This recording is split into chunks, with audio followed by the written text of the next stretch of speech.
자, 일단 국민의당 조사 결과 발표한 내용부터 좀 여쭤보고 싶습니다.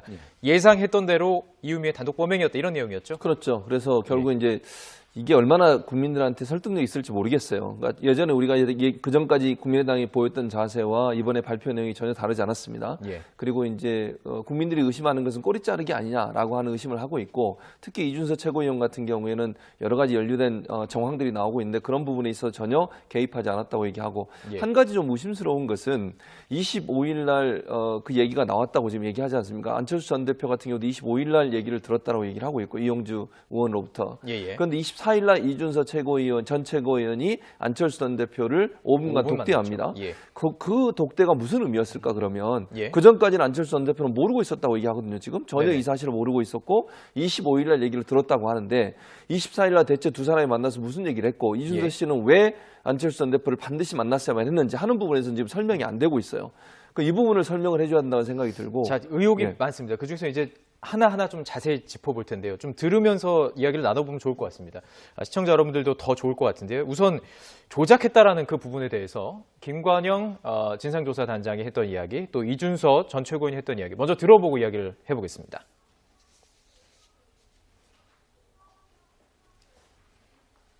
이준서가 이유미에게 명시적으로 혹은 은유적으로라도 조작을 지시하라는 이야기를 한 적이 있느냐라는 질문에 그런 부분이 없다라고 이유미가 답한 바 있습니다. 이유미의 관련 진술이 오락가락하고 혐의 내용을 이준서에게 지속적으로 전가하려는 듯한 진술을 계속하고 있었다. 예, 조작 지시한 거 없고요. 윗선에서 지시한 것도 없습니다. 지금 속보가 하나 들어왔습니다. 국민의당과 관련된 속보인데요. 추경안 또 정부조직법 심사에 참여하겠다. 바로 이 부분입니다.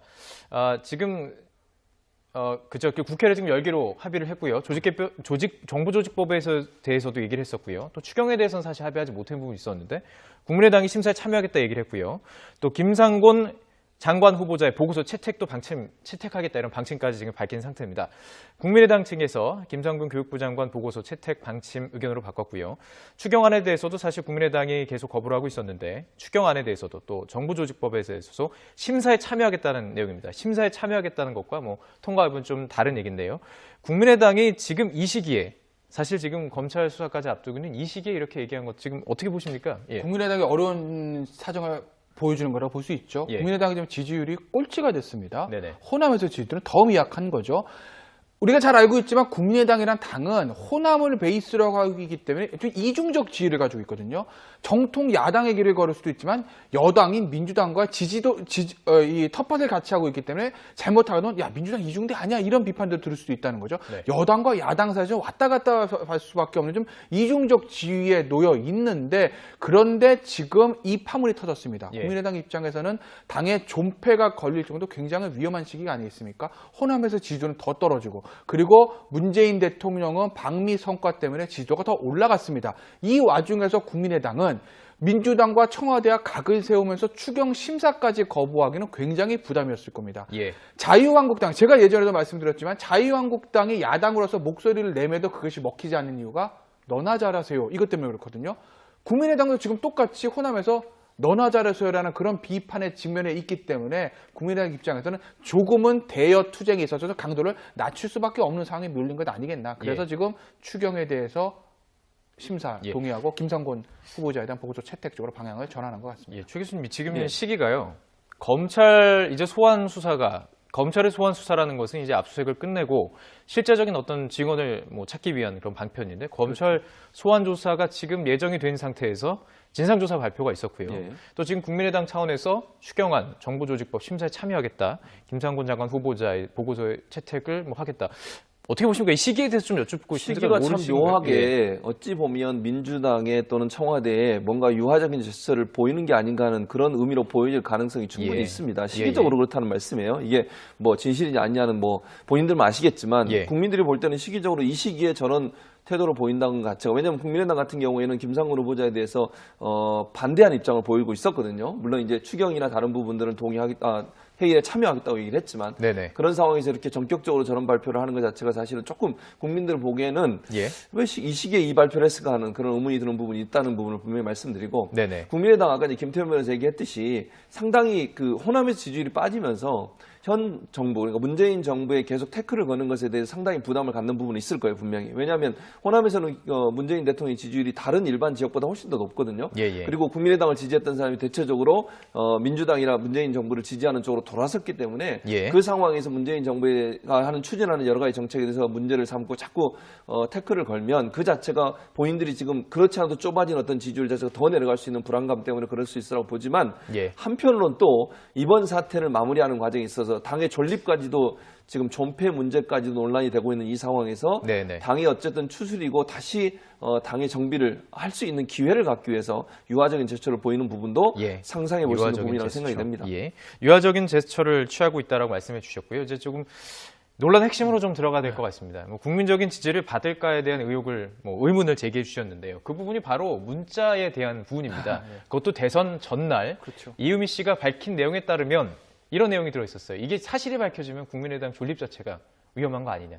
바로 이 부분에 대해서 지금 검찰도 지금 주목하고 있는 거 아니겠습니까? 그러니까 사실로 밝혀지면, 정확하게 말씀드리면 사실로 밝혀지면 국민의당의 존립에 문제가 된다고 말씀하십니다. 이렇게 얘기를 했다는 거예요. 예. 뒤에 누군가 그렇게 얘기했다는 거죠, 본인한테. 그러니까 이유미 씨한테 야, 이거 조작이가 밝히면 우리 당 망한다. 이 얘기를 누군가 했다는 겁니다. 그러면 이 증거 조작 단계에서 국민의당 관계자가 같이 했다, 조작을 지시했다, 당 차원에서 개입했다라고 이 문자 메시지를 보고 말을 할 수는 없지만 최소한 기자회견을 한 다음에 사후에라도 이게 조작이 된 거고 문제가 있다는 것은 당의 누군가 알았다는 거 아니겠습니까? 예. 그러니까 그 당의 누군가가 이유미 씨한테 야, 이거 밝혀지면 큰일 나라는 얘기를 하고, 그리고 이유미 씨가 이준서 전 최고위원에게 아, 이렇게 얘기하시는 분이 계십니다라고 보고한다는 거죠. 그런데 저 문자 메시지 하나 이상한 건, 이 문자 메시지 카톡이라는 게 통으로 지울 수도 있지만 잘 아시겠지만 하나하나씩 지울 수도 있어요. 뭐가 삭제된지는 알 수는 없지만 네네. 지금 보시면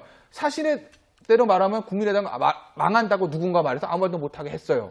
라고 얘기하니까 예. 이준석 총리가 뭐라고 하냐면 사실대로라면 무엇을 말하는 거죠? 라고 얘기를 합니다. 예. 그러면서 좀 대화가 자연스럽게 이루어지진 않아요. 이준석 전 최고는 정치인입니다. 예. 정상적인 정부적 판단 능력이 있는 제3당의 최고위원이라면 네네. 저런 얘기가 있을 때 전화를 하거나 만나서 도대체 뭐가 어떻게 잘못된 거길래 네가 나한테 이 얘기를 하느냐고 사실관계 파악하게 말을 안 정상적인 하겠습니까? 대화의 범위가 좀 그렇죠. 없는 거죠. 그런데 예. 사실이라면 뭘 말씀하시는 거지요? 라고 일반적인 대화만 하고 대화를 끊었다? 글쎄요. 저는 사실 납득이 안 갑니다. 저게 다라면 이준석 전 최고위원의 정무 능력은, 정무 감각은 초등학생 수준이라고 말씀드릴 수 있어요. 아, 정상적인 예. 정무적인 판단할 수 있는 사람이면 당연히 이유미 씨를 만나서 캐 묻고 저 때라도 당에 보고를 하고 사실관계 바로잡을 노력을 했어야죠. 네네. 그걸 안 하고 있다가 25일 날 모든 당의 지도부가 25일 날 전부 다 알았습니다. 라는 거.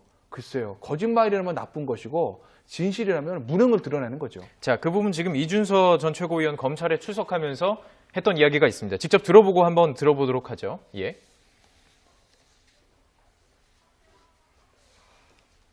당시 사실대로라고 하는 것은 증거 조작이라는 것이 아니라 단순 대화 내용을 너무 확대해서 밝혔고 언론의 관심이 높아지는 것에 대한 두려움 때문에 보낸 것이다 라고 이해했다는 것이 이준서의 진술 내용입니다. 다만 이유미에 대한 진술을 확보하지 못한 관계로 이 부분에 대한 명확한 진실은 검찰이 철저한 조사를 통해 밝혀야 할 것으로. 그 대선 전날 이유미 씨가 보냈다는 메시지에 대해서 좀 보도가 많이 됐잖아요. 네. 그 부분에 대해서 뭐 해명하실 부분이나. 저는 그거에 대해서 어떤 내용인지 아직 모르겠고요. 왜 보냈는지도 아직 의문입니다.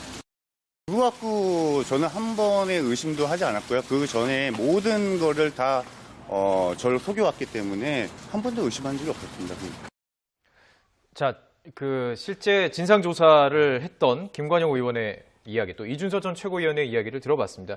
전 솔직히 잘 이해가 잘 안 되더라고요. 사실대로라는 말이 뭐 확대 해석했다. 이게 어떤 내용입니까? 그러니까 예. 그게 이해가 안 되는 거죠. 예, 사실대로 얘기하면 예를 들면 그 다음에 그러면 무슨 대화가 있는지가 또 나와야 돼요. 사실대로란 말이 뭔지 잘 모르겠어요. 그럼 이유미 씨가 뭔가 얘기를 했을 거 아니에요. 지금 김태현 변호사 얘기했듯이 지워졌든지 없어졌든지 밝히지 않았든지 어떤 이유에서든 그 다음 말이 뭔지가 나오지 않고 있어요. 분명히 그렇게 질문을 했으면 이유미 씨가 또 얘기를 했을 거예요. 그게 사실이라고 하면 사실대로란 말은 이러이러한 조작된 내용에 대해서 얘기하는, 그리고 이유미 씨가 저렇게 얘기할 때는 이미 어느 정도 이준석 최고위원도 알고 있을 거라는 배경 하에 저런 말을 한다고 저는 생각을 하거든요. 그렇지 않고 서로가 어떤 사건에 대해서 모르는 상황에 저런 대화를 한다는 건 말이 안 돼요. 그렇잖아요. 사실대로 말하면 국민의당 망한다고 해서 아무 말도 못하겠다. 누군가 그렇게 본인한테 얘기했다는 거 아니겠습니까? 그렇다고 하면 이 내용을 이준석 전 최고위원도 알고 있기 때문에 저렇게 얘기를 하지, 모르는 사람한테 그 얘기를 할 때는 자세히 설명을 하겠죠. 누구한테 얘기해서 이런 얘기를 했는데 이런 답변이 나와서 제가 이렇게 얘기하는 겁니다라고 얘기할 텐데 그런 얘기를 다 안 하고 저 얘기만 했다고 하는 것은 어느 정도 이준석 전 최고위원도 그 내용을 공유하고 있었을 가능성이 높다는 거죠. 또 검찰에서 밝히기를 이준석 전 최고위원의 자택을 압수수색해서 휴대폰, 그다음에 컴퓨터 하드디스크를 가져와서 유의미한 자료들, 증거들을 일부 확보한 걸로 알려지고 있어요. 그래서 그 부분은 검찰 조사 과정에 드러날 것으로 보여요. 아직까지 검찰이 얘기를 안 했으니까 그 부분이 드러나면 뭔가 검찰에서 조사한 내용이 진실이 밝혀질 가능성이 있다고 보여집니다. 검찰도 지금 이 내용을 다 봤을 테고요. 그렇죠. 오후에는 이제 공명선거 추진단의 관계자들이 소환이 됩니다. 그러니까 지금 이유미 씨가 누군가가 이렇게 사실대로 말하면 안 된다라고 얘기한 부분이 추측이지만 검찰의 추정이라고 추측이지만 추측이 아니라 말 자체가 그렇잖아요. 그렇죠. 예. 지금 소환 조사를 통해서 그걸 밝히려는 거 아니겠습니까? 그걸 이제 밝혀야 되죠. 하나씩 타고 올라가는 겁니다. 그 말로 가장 확실한 것부터 그 말로 봤을 때 누군가에게 사전 보고든 사후 보고든 보고를 했을 것이다. 그걸 밝히고 그게 누군가, 그리고 그 시점이 언제냐는 거죠. 즉 기자회견 하기 전에 윗선에 보고 가지고 윗선이 알았다면 전부 다 공모입니다. 같이 구속돼야 되는 거예요. 그게 아니라 사후에 알았다고 하게 되면 공모로서 허위사실 유포에 대한 법적 책임을 지기 쉽지 않습니다. 일이 벌어진 다음에 알았으니까요. 하지만 정치적 책임은 피할 수가 없는 것이겠죠. 그러니까 누구한테 보고를 했었고 언제 시점이 두 가지부터 시작해서 타고 들어갈 겁니다. 오늘 오후에 이제 그 강윤원 변호사하고 뭐 이렇게 출석을 한다, 피고발을 한다고 하는데 그 사람들에 대한 조사는 사실은 이준석 최고위원을 넘어서서 가는 것이거든요. 보고 라인이 이유미, 이준석, 강인원, 그다음에 지도부 이렇게 가는 거 아니겠습니까? 그러니까 오늘 오전에 이준석 전 최고위원으로부터 좀 뭔가를 검찰이 확보해낼 수 있느냐, 그걸 바탕으로 해서 하나씩 타고 올라가는, 윗선으로 타고 올라가는 수순이다. 그렇게 보시면 될 것 같습니다. 그러니 지금 말씀하신 대로 하나하나 타고 올라가서 소환 조사가 이루어진다면 어떻게 보십니까? 더 윗선. 지금 저희들이 뭐 얘기하는 건 이용주 의원도 될 수 있고요. 박지원 대표도 될 수 있습니다. 물론. 어떻게 보십니까? 더 윗선까지 지금 소환 조사 이루어질 수 있을까요? 아니 만약에 검찰이 조사하는 과정에 그게 만약에 연관돼 있거나 아니면 알았을 가능성이 있으면 당연히 소환 조사 해야죠. 해야 된다고 생각하고, 그건 이용주 의원뿐만 아니라 그 당시에 상임 선대위원장을 했던 박지원 의원까지도 올라갈 가능성이 충분히 있고 안철수 대표도 필요하면 부를 수도 있겠죠.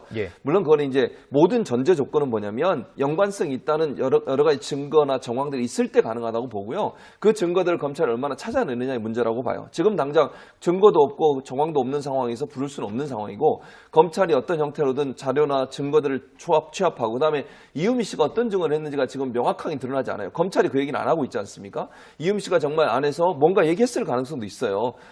본인이 체포돼서 들어가기 전에 이미 문자를 통해서 많은 걸 얘기했지 않습니까? 그 내용 중에 보면 본인이 혼자 한 게 아니라고 지금 억울하다고 얘기하고 있는 상황이에요. 그 내용을 그대로 검찰에서 얘기했고 또 디테일하게 누군가가 지시를 했고 조작에 자신이 동원되도록 영향력을 행사했던 누군가가 있다고 밝혔다고 하면 그 부분에 대한 조사를 하게 되고, 그렇게 되면 결국은 대통령 후보였던 안철수 후보까지도 소환돼서 조사받을 가능성은 충분히 생각해 볼 수 있는 거죠. 자, 그 오후에 이제 소환 조사되는 과정 속에서 저희들은 이제 어떤 참고인 신분인지 피해자 신분인지 피고발인 신분이에요? 일단 뭐 피고발이네. 고발된 사람, 이제 지금 고소고발된 상황이기 때문에 그렇게 하는 것이고, 아직까지 이제 뭐 피의자로 전환하는 것은 아니죠. 그 두 사람에 대한 피의자 전환은 검찰은 서두르진 않을 겁니다.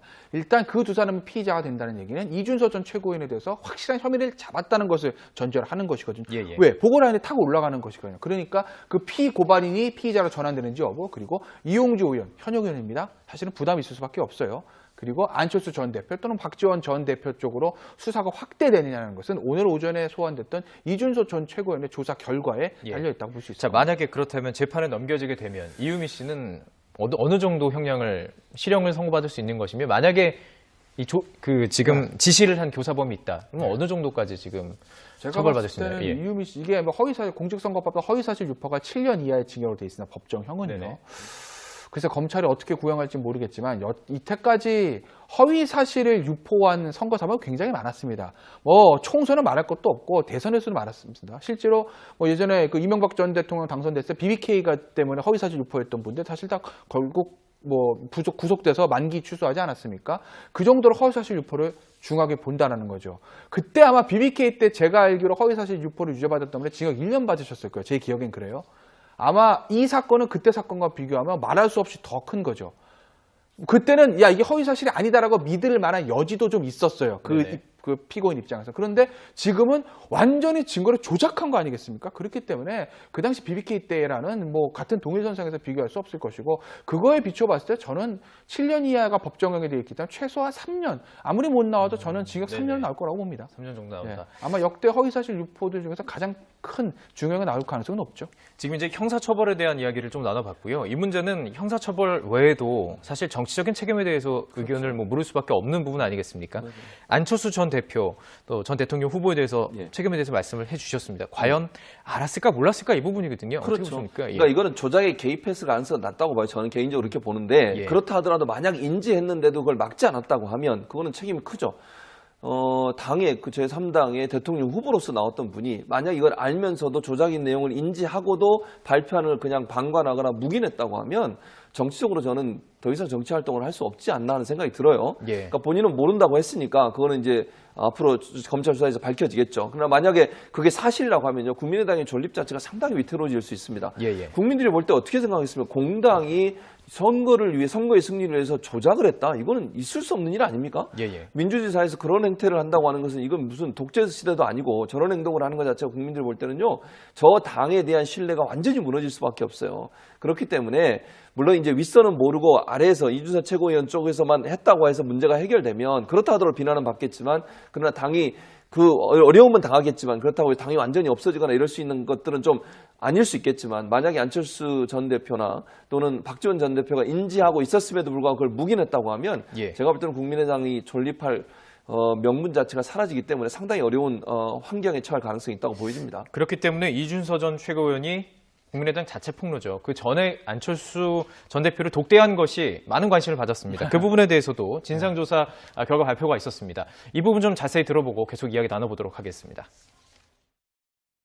안철수 씨하고 독대할 때 어떤 말씀 나누셨나요? 검찰에서 통보 왔을 때 그거에 대해서 당에 대한 서운함을 표출한 것이 조작에 대한 것을 알리고 그 다음에 뭐 취하에 대한 거를 상담하려고 한 건 아니었습니다. 이준서나 이유미 등이 안 전 대표에게 이번 사건과 관련해 5월 5일 이전에 문자 메시지 등으로 내용을 전송한 것이 없다는 것을 안 전 대표의 휴대전화기 기록 등으로 확인했습니다. 그러니까 지금 진상조사 증거만 봤을 때 이전에, 그러니까 선거 전에는 뭐 몰랐다라는 걸 확실히 주장하는 것 같고요. 5월 5일이라는 시점이 중요한 게 이제 발표했던 그 시점 아니겠습니까? 앞서 이제 최진봉 교수님께도 지적을 하셨지만 저도 안철수 전 대표가 이 사실을 미리부터 인지하고 그래? 증거 조작했어? 밀어붙여? 이렇게 했을 가능성은 거의 낮다. 0%라고 봅니다. 왜냐하면 당시에 이제 안철수 후보 같은 경우에는 이 뚜벅이 유세라 가지고 이게 배낭 메고 확 돌아 당 조직과 별도로 본인 이제 그 몇 명만 데리고 그 호남이랑 영남 돌아다닐 때 아니겠습니까? 그렇죠. 정신 없을 때고. 그리고 이런 민감한 거들은요, 선거판에서 후보한테 절대 보고 안 합니다. 왜? 만약에 사태에 후보는 살려야 되거든요. 후보는 살려야 당선이 바뀌지 않게 후보는 살려야 되기 때문에 이런 민감한 거 보고 안 하고 아래서 처리하기 때문에 아래서 알아서 처리하기 때문에 저는 안철수 후보가 몰랐을 가능성이 가장 높고 그래서 법적 책임의 지는 없다고 보는데 다만 아까 이제 저기 누구죠? 이준서 전 최고위원이 얘기했던 부분들 25일 날 당의 발표는 그거잖아요. 25일 날 다 알았다는 거 아니겠어요? 다 자기들 조사하고 나서 이용주 의원이 안철수 대표한테 전 대표님 이런 문제가 있습니다. 그때 알았다는 거 아니겠습니까? 그럼 24일 날 무슨 대화를 했다는 거죠? 24일 날 이준석 전 최고위원 얘기는 그 전에 5분 만나면서 저기 고소고발 이유미 씨가 고소고발 건데 힘들어하니까 그 취하를 위해서 당이 좀 앞장서서 나서 주십시오. 속속합을 전달했다. 안철수 전 대표가 그럼 내가 당에다 지시하겠습니다. 이 얘기만 하고 나왔다는 건데 굉장히 두 사람 쿨한 사이 아니에요? 상식적으로 그러면 안철수 전 대표 입장에서 무슨 일 때문에 그러십니까? 사실은 이런 조작이 있는 것 같습니까? 그게 뭐죠? 당에다 전해서 알아보게 하는 이게 정상 적인 거 아니겠습니까? 만약에 안철수 전 대표가 대통령 되셨다면 국정운영 그렇게 하실 거예요? 뭔가 문제가 있다고 장관이 보고 있는데 그것만 듣고 안 캐볼 겁니까? 그러니까 아직도 말씀드렸듯이 이준석 전 최고위원이나 누가 거짓말을 하는 거라고 하면 그 거짓말 해가지고 공모가 드러났다고 하면 이유미 씨랑 같이 구속돼야 되는 것이고 그게 아니라 이준석 전 최고위원의 말과 안철수 전 대표 국민의당 말이 전부 다 팩트고 진실이고 거짓말이 없다고 하게 되면 이준석 전 최고위원, 안철수 전 대표, 국민의당 지도부들 정치할 능력이 없다는 거예요. 이건. 간판 내려야 된다는 거죠. 그 정도도 체크 못하면서 어떻게 국회의원하고 어떻게 대선 후보하고 어떻게 공당을 최고위원 합니까? 예. 자, 진상조사 과정도 좀 여쭙고 싶습니다. 처음에는 뭐 전화로 그랬었죠. 조사를 하겠다 이런 얘기가 나왔고요. 그것에서 좀 비판의 의식을 이식했는지 그렇죠. 대면 조사를 50분 진행했다고 예. 합니다. 과연 깊이 있는 조사가 이루어질 수 있었을까요? 전 대표였는데. 제가 볼 땐 그건 거의 뭐 불가능하다고 봐요. 물어보고 답변 듣고 이거죠. 검찰처럼 예를 들면 코치코치 캐묻고 증거 들이밀고 이게 맞냐 틀리냐 이런 얘기를 물어볼 수는 없는 상황이고요. 문자 메시지도 저는 그렇게 생각해요. 문자 메시지는 얼마인지 본인이 지울 수 있는 거예요.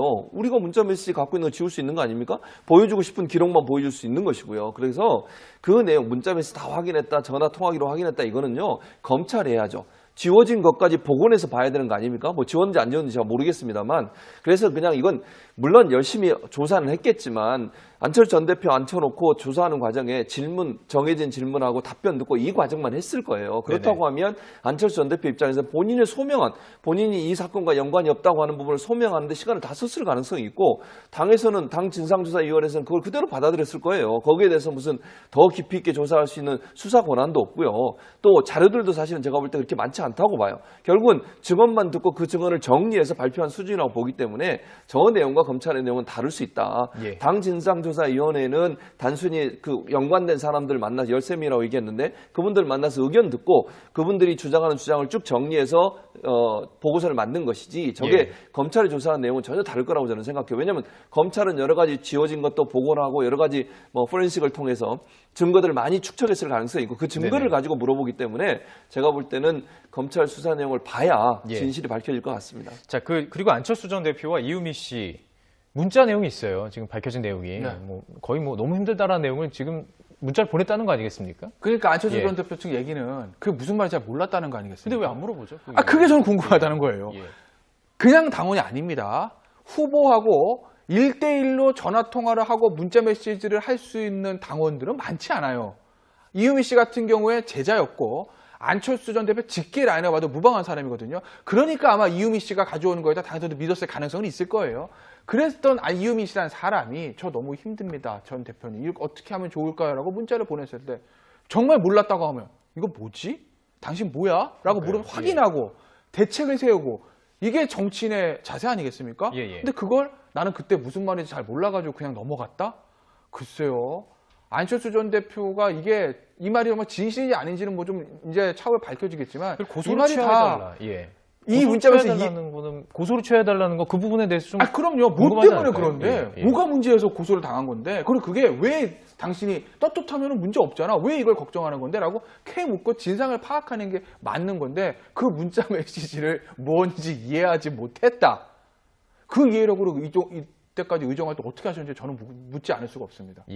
오늘 그 진상조사 결과 발표 내용에서 그런 내용도 있었습니다. 그래서 안철수 전 대표가 고소를 취하했다. 이렇게 얘기를 해줬다라는 얘기까지 했습니다. 그렇죠. 근데 이 고소가 지금 고소고발하면 잘 이해를 못하실 수도 있는데 이게 사실 무고죄로.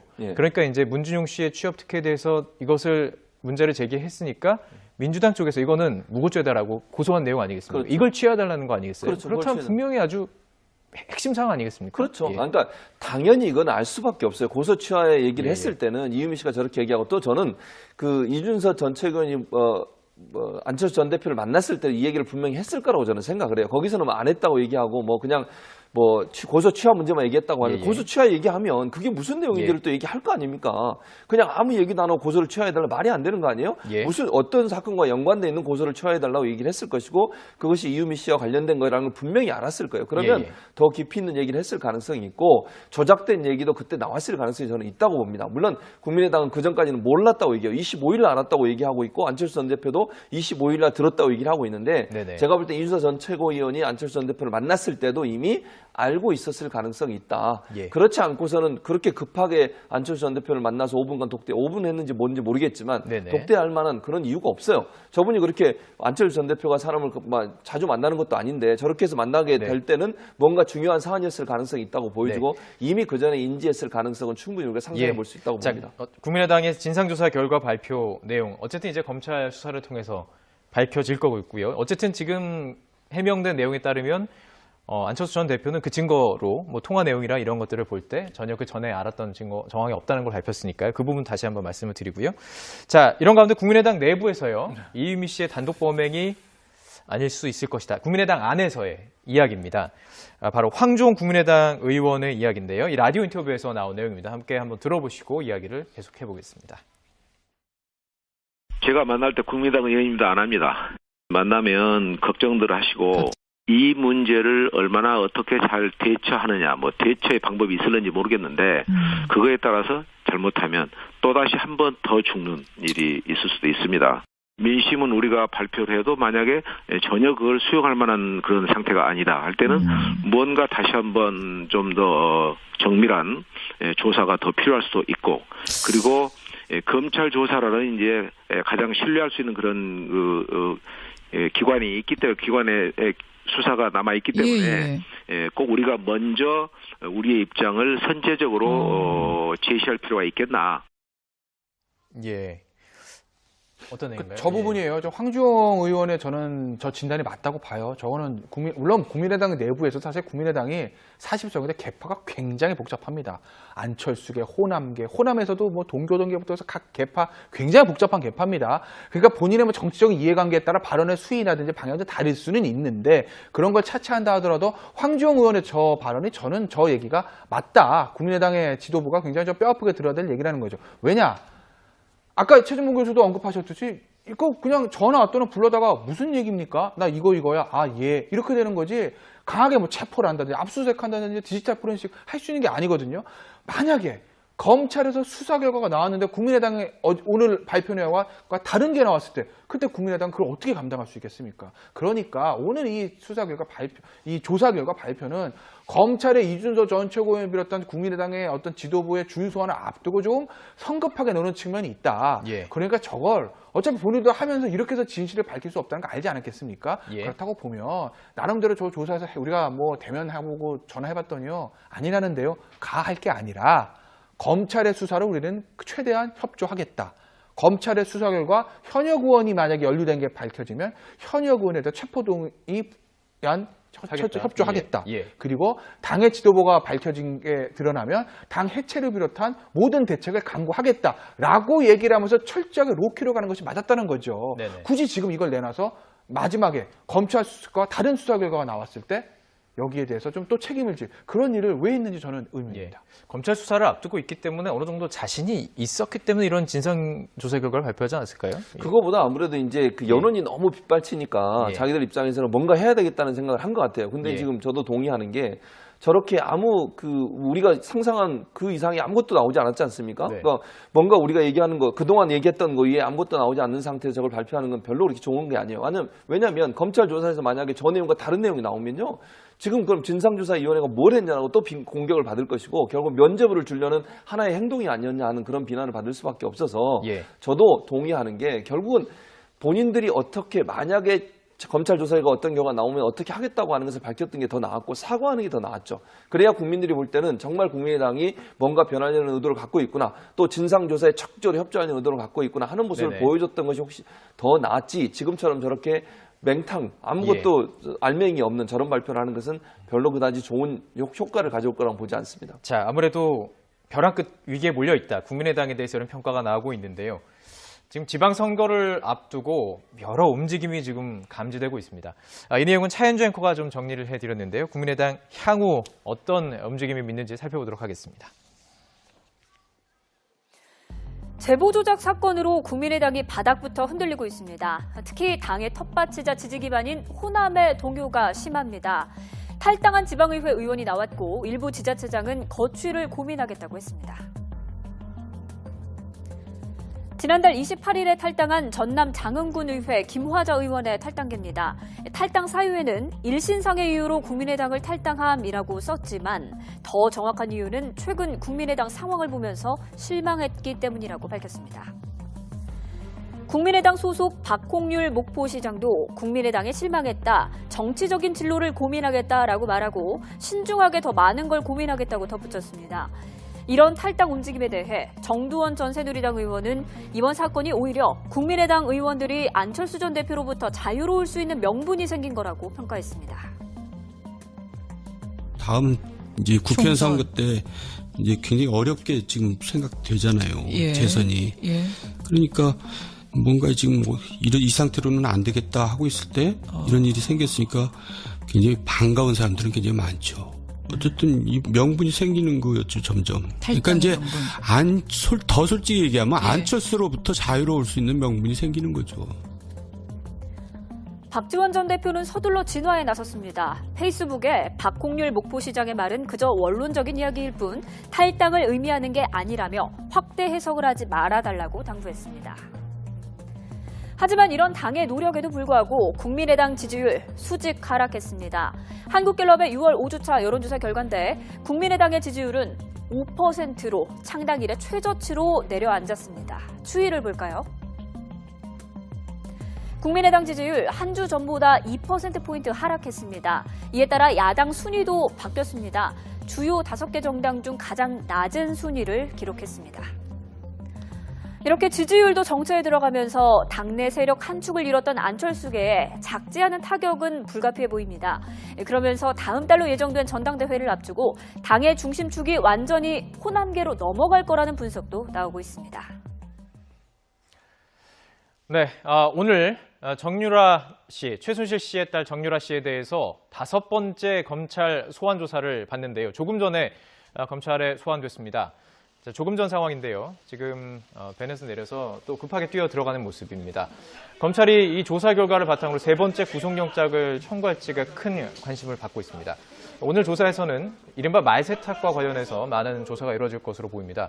2번의 구속유기에서 이미 벗어났죠. 정유라 씨 오늘 오후에 5번째를 소환해서 현재 이제 조사에 임할 것으로 보입니다. 검찰특별수사본부 오늘 오후 1시에 일단 피의자 신분으로 불러 조사한다고 밝혔고요. 조금 전이니까요. 1시 전에 도착을 했습니다.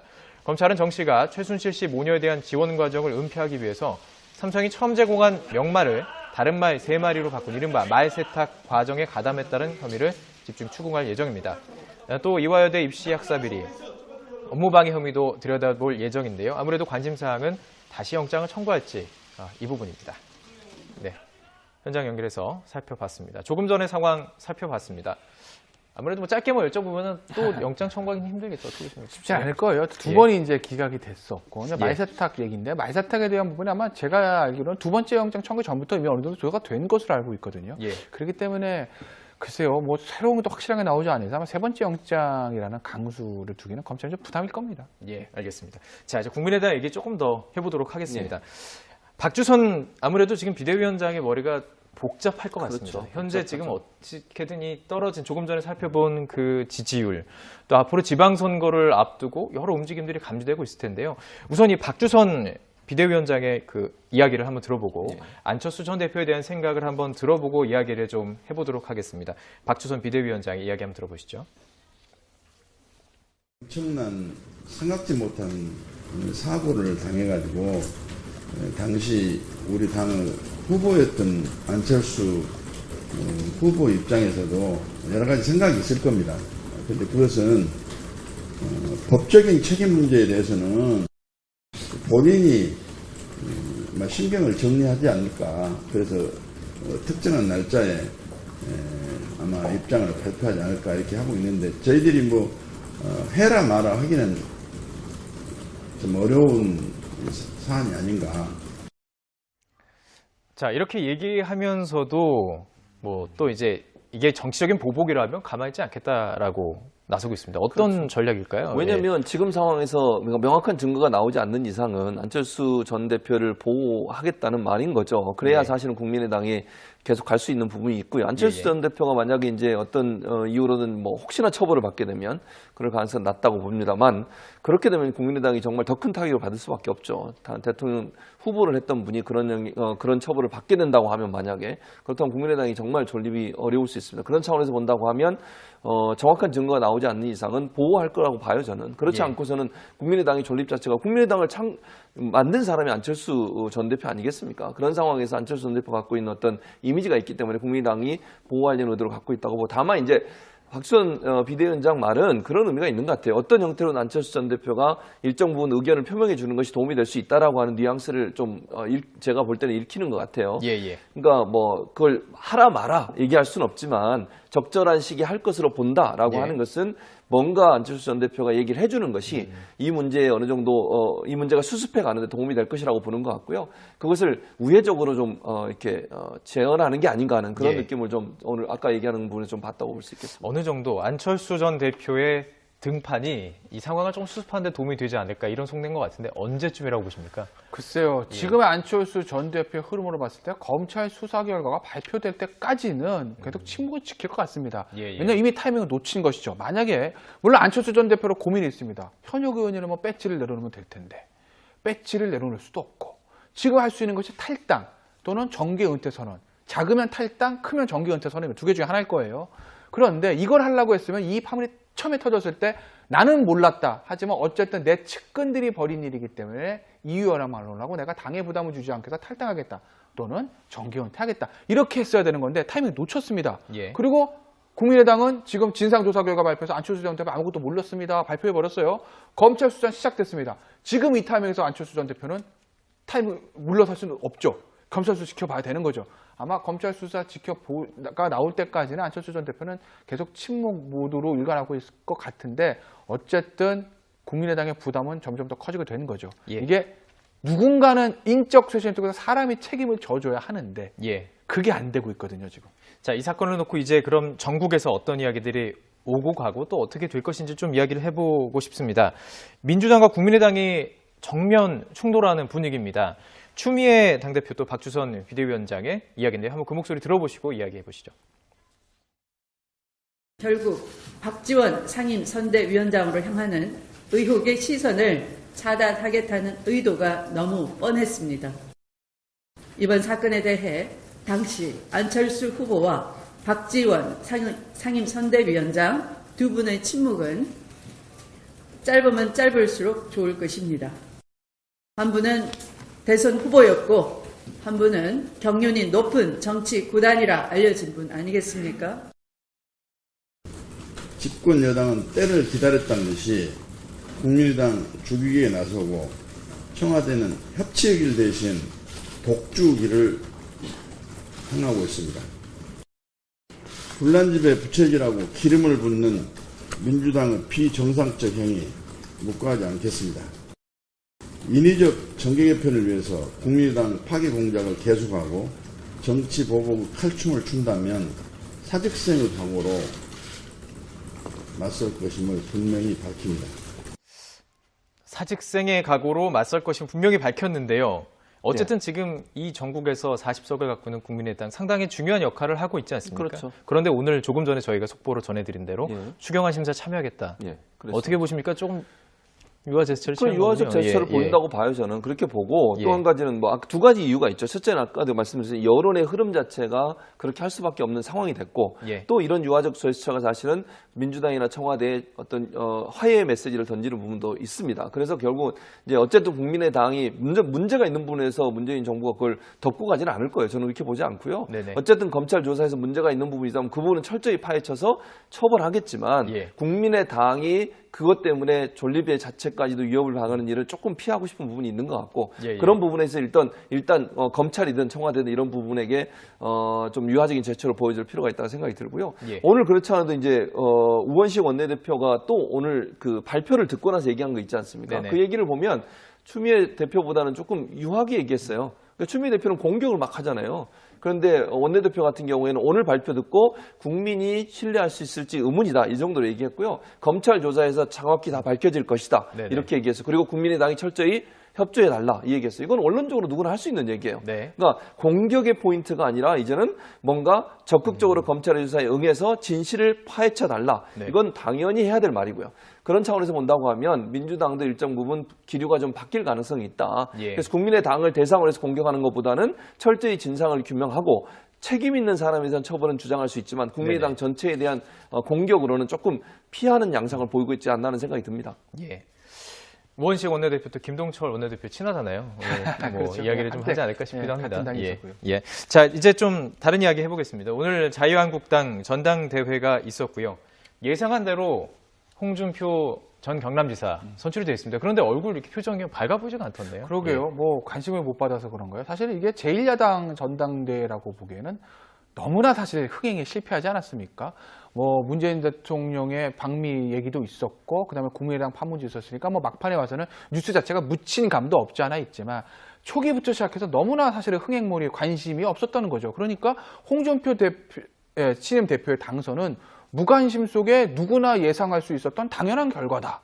전 이렇게 평평할 수 있을 것 같아요. 그리고 네네. 앞으로 자유한국당이 변화할 수 있을 것이냐, 자유한국당이 7%에서 치고 올라갈 수 있을 것이냐, 저는 쉽지 않다고 봅니다. 예. 왜 그러냐면은 자유한국당 입장에서 보면 최고의 위기를 맞은 겁니다. 당이 노선을 변화해야 돼요. 노선을 변화하기 위해서 가장 좋은 것은 리더십의 교체입니다. 사람의 교체예요. 그게 안 됩니다. 하나 제가 예를 두 가지 예만 드리면요. 자유한국당의 전신인 누구죠? 저 한나라당 시 가장 큰 위기가 예전에 천박당사 시절 아니겠습니까? 네네. 그땐 박근혜라는 인물이 있었습니다. 물론 지금의 박근혜 전 대통령은 뭐 나락으로 떨어졌지만 그때 박근혜 전 당시 의원은 개혁의 상징이었거든요. 예. 그리고 남원정이라는 개혁파가 밀어 올렸습니다. 그래서 리더십 교체가 있었어요. 지금 그게 안 됩니다. 하나만 이해 더 들어도 돼요? 영국의 보수당의 노동당한테 노동당한테 정권을 뺏깁니다. 토니 블레어하고 고든 브라운까지 정권을 뺏어서 굉장히 어려운 시절에 왔을 때 보수당의 리더십 교체하면서 등장한 사람이 당시에 39살의 데이비드 캐머런입니다. 데이비드 캐머런이 등장하면서 보수당 노선을 바꿉니다. 중도개혁, 따뜻한 보수, 합리적 보수 이쪽으로 노선을 바꿔서 집권에 성공합니다. 리더십을 교체하고 거기에 통해서 당의 노선을 바꾸고 그렇게 살아나야 되는데 글쎄요. 자유한국당의 지금 지도부들 속된 말로 예전에 다 계시던 분들 아니겠습니까?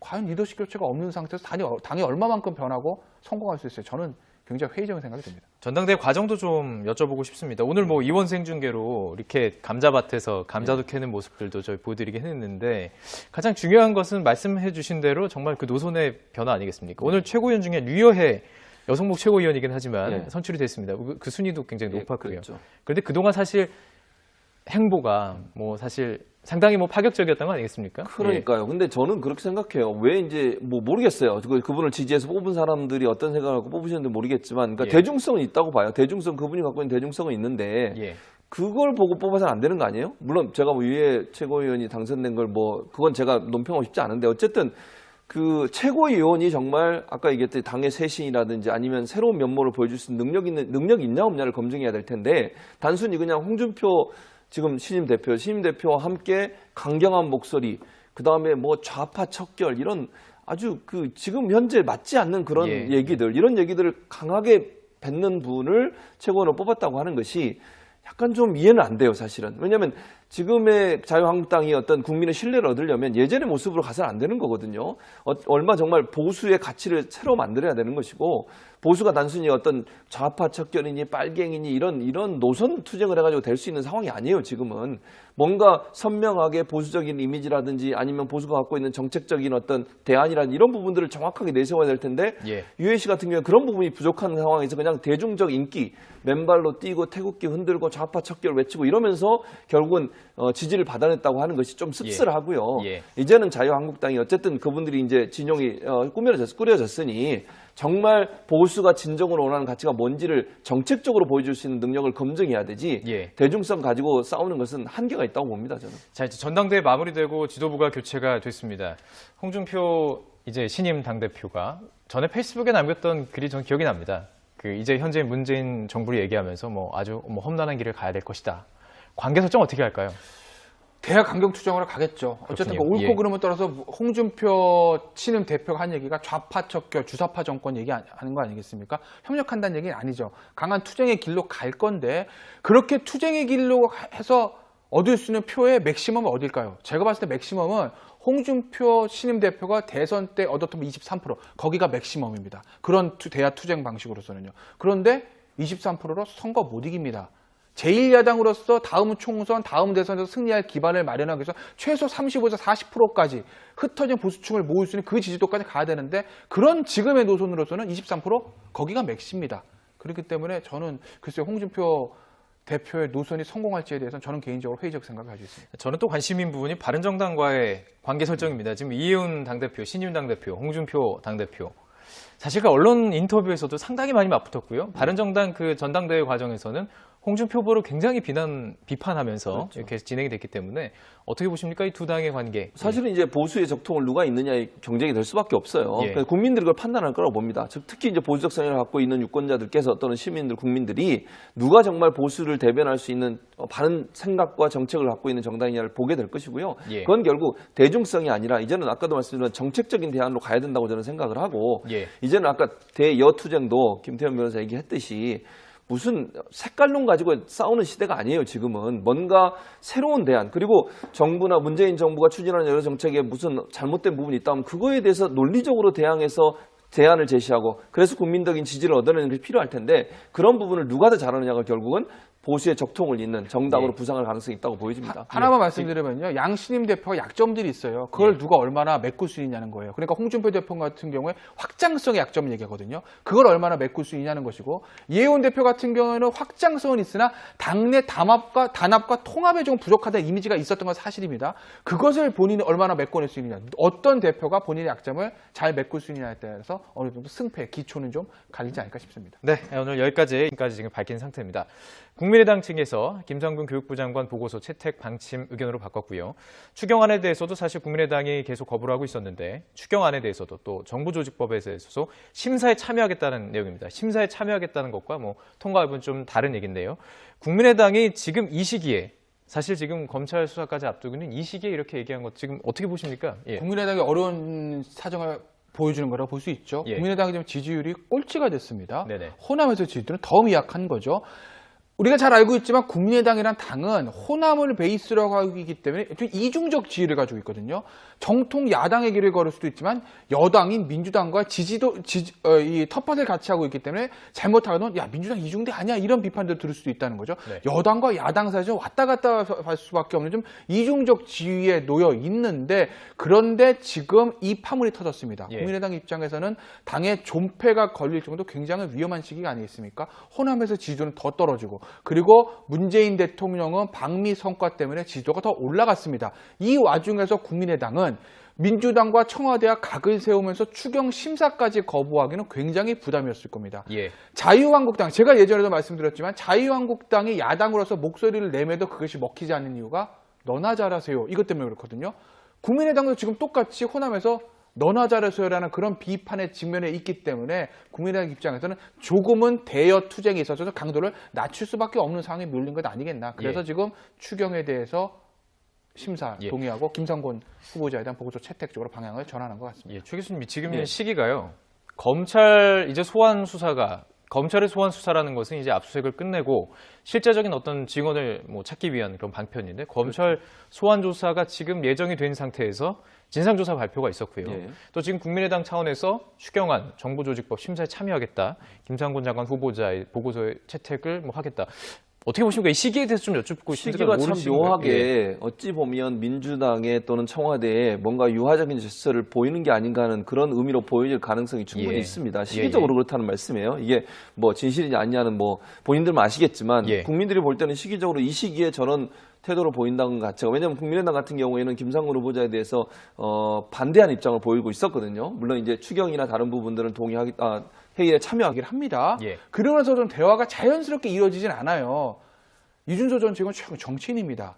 정상적인 정부적 판단 능력이 있는 제3당의 최고위원이라면 저런 얘기가 있을 때 전화를 하거나 만나서 도대체 뭐가 어떻게 잘못된 거길래 네가 나한테 이 얘기를 하느냐고 사실관계 파악하게 말은 정상적인 아니겠습니까? 대화의 범위가 좀 그렇죠. 그런데 사실이라면 뭘 말씀하시는 거지요? 라고 일반적인 대화만 하고 대화를 끊었다? 글쎄요. 저는 사실 납득이 안 갑니다. 저게 다라면 이준서 전 최고위원의 정무 능력은 정무 감각은 초등학생 수준이라고 말씀드릴 수 있어요. 정상적인 정무적인 판단할 수 있는 사람이면 당연히 이유미 씨를 만나서 캐 묻고 저 때라도 당에 보고를 하고 사실관계 바로잡을 노력을 했어야죠. 네네. 그걸 안 하고 있다가 25일 날 모든 당의 지도부가 25일 날 전부 다 알았습니다. 라는 거. 글쎄요. 거짓말이라면 나쁜 것이고 진실이라면 무능을 드러내는 거죠. 자, 그 부분 지금 이준서 전 최고위원 검찰에 출석하면서 했던 이야기가 있습니다. 직접 들어보고 한번 들어보도록 하죠. 예.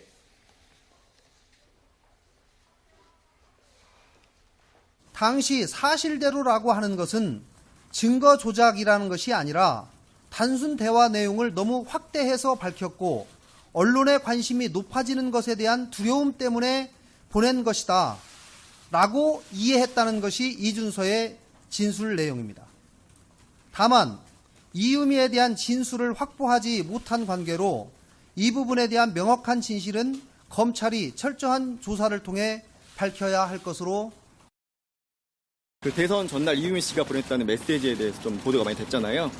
네. 그 부분에 대해서 뭐 해명하실 부분이나. 저는 그거에 대해서 뭐 어떤 내용인지 아직 모르겠고요.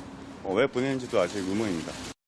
그거 갖고 저는 한 번의 의심도 하지 않았고요. 그 전에 모든 거를 다 저를 속여왔기 때문에 한 번도 의심한 적이 없었습니다. 자, 실제 진상조사를 했던 김관영 의원의 이야기, 또 이준서 전 최고위원의 이야기를 들어봤습니다. 전 솔직히 잘 이해가 잘 안 되더라고요. 사실대로라는 말이 뭐 확대 해석했다. 이게 어떤 내용입니까? 그러니까 그게 이해가 안 되는 거죠. 사실대로 얘기하면 예를 들면 그 다음에 그러면 무슨 대화가 있는지가 또 나와야 돼요. 사실대로란 말이 뭔지 잘 모르겠어요. 그럼 이유미 씨가 뭔가 얘기를 했을 거 아니에요. 지금 김태현 변호사 얘기했듯이 지워졌든지 없어졌든지 밝히지 않았든지 어떤 이유에서든 그 다음 말이 뭔지가 나오지 않고 있어요. 분명히 그렇게 질문을 했으면 이유미 씨가 또 얘기를 했을 거예요. 그게 사실이라고 하면 사실대로란 말은 이러이러한 조작된 내용에 대해서 얘기하는, 그리고 이유미 씨가 저렇게 얘기할 때는 이미 어느 정도 이준서 최고위원도 알고 있을 거라는 배경하에 저런 말을 한다고 저는 생각을 하거든요. 그렇지 않고 서로가 어떤 사건에 대해서 모르는 상황에 저런 대화를 한다는 건 말이 안 돼요. 그렇잖아요. 사실대로 말하면 국민의당 망한다고 해서 아무 말도 못하겠다. 누군가 그렇게 본인한테 얘기했다는 거 아니겠습니까?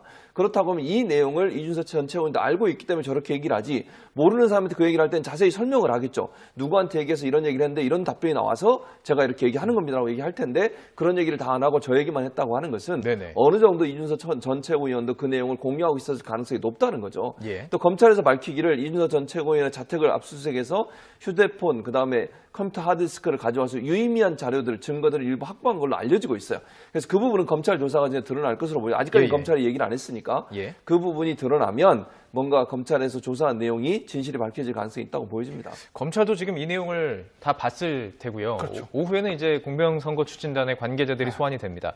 그러니까 지금 이유미 씨가 누군가가 이렇게 사실대로 말하면 안 된다라고 얘기한 부분이 추측이지만 검찰의 추정이라고 추측이지만 추측이 아니라 말 자체 그렇죠. 지금 소환 조사를 통해서 그걸 밝히려는 거 아니겠습니까? 그걸 이제 밝혀야 되죠. 하나씩 타고 올라가는 겁니다. 그 말로 가장 확실한 것부터 그 말로 봤을 때 누군가에게 사전 보고든 사후 보고든 보고를 했을 것이다. 그걸 밝히고 그게 누군가, 그리고 그 시점이 언제냐는 거죠. 즉 기자회견 하기 전에 윗선에 보고 가지고 윗선이 알았다면 전부 다 공모입니다. 같이 구속돼야 되는 거예요. 그게 아니라 사후에 알았다고 하게 되면 공모로서 허위사실 유포에 대한 법적 책임이 지금 쉽지 않습니다. 일이 벌어진 다음에 알았으니까요. 하지만 정치적 책임은 피할 수가 없는 것이겠죠. 그러니까 누구한테 보고를 했었고 언제 시점인지 두 가지부터 시작해서 타고 들어갈 겁니다. 오늘 오후에 이제 강윤원 변호사하고 뭐 이렇게 출석을 피고 발언한다고 하는데 그 사람들에 대한 조사는 사실은 이준서 최고위원을 넘어서서 가는 것이거든요. 보고 라인이 이유미, 이준서, 강인원, 그다음에 지도부 이렇게 가는 거 아니겠습니까? 그러니까 오늘 오전에 이준서 전 최고위원으로부터 좀 뭔가를 검찰이 확보해낼 수 있느냐, 그걸 바탕으로 해서 하나씩 타고 올라가는, 윗선으로 타고 올라가는 수순이다. 그렇게 보시면 될 것 같습니다. 그러니 지금 말씀하신 대로 하나하나 타고 올라가서 소환 조사가 이루어진다면 어떻게 보십니까? 더 있다고 얘기를 했지만 그런 상황에서 이렇게 전격적으로 저런 발표를 하는 것 자체가 사실은 조금 국민들 보기에는 왜 이 시기에 이 발표를 했을까 하는 그런 의문이 드는 부분이 있다는 부분을 분명히 말씀드리고 국민의당 아까 이제 김태현 변호사 얘기했듯이 상당히 그 호남에서 지지율이 빠지면서 현 정부, 그러니까 문재인 정부에 계속 태클을 거는 것에 대해서 상당히 부담을 갖는 부분이 있을 거예요, 분명히. 왜냐하면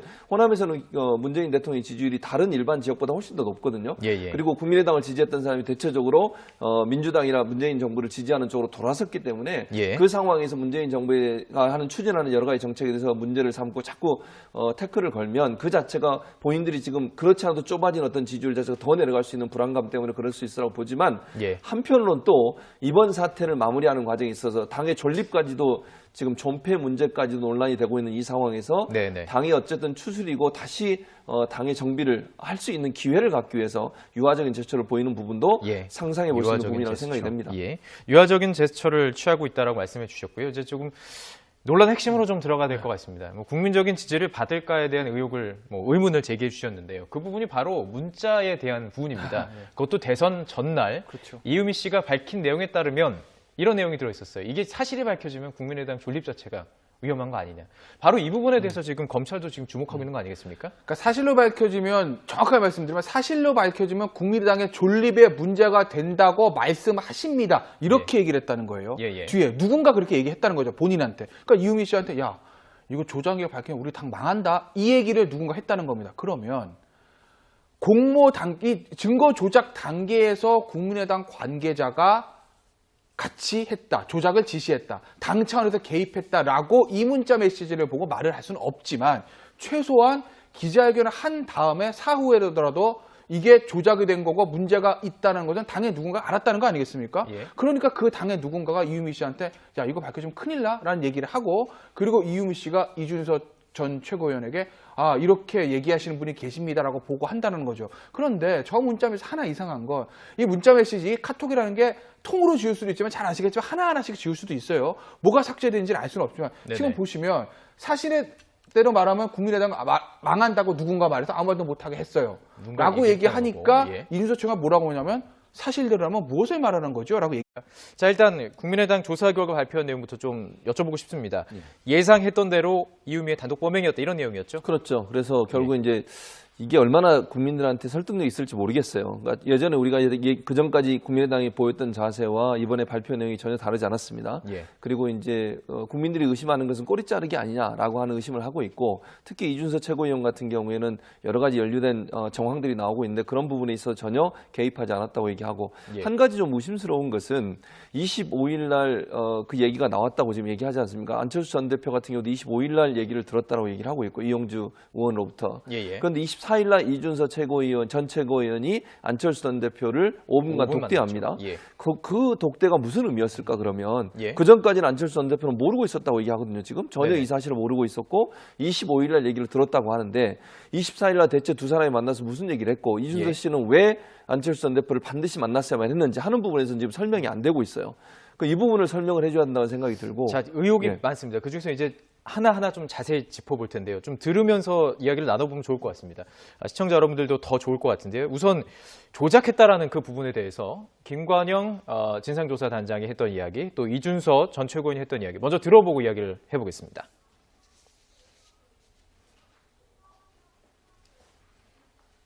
이준서가 이유미에게 명시적으로 혹은 은유적으로라도 조작을 지시하라는 이야기를 한 적이 있느냐라는 질문에 그런 부분이 없다라고 이유미가 답한 바 있습니다. 이유미의 관련 진술이 오락가락하고 혐의 내용을 이준서에게 지속적으로 전가하려는 듯한 진술을 계속하고 있었다. 예, 조작 지시한 거 없고요. 윗선에서 지시한 것도 없습니다. 지금 속보가 하나 들어왔습니다. 국민의당과 관련된 속보인데요. 추경안 또 정부조직법 심사에 참여하겠다. 바로 이 부분입니다. 지금 국회를 지금 열기로 합의를 했고요. 정부조직법에 대해서도 얘기를 했었고요. 또 추경에 대해서는 사실 합의하지 못한 부분이 있었는데 국민의당이 심사에 참여하겠다 얘기를 했고요. 또 김상곤 장관 후보자의 보고서 채택도 채택하겠다, 이런 방침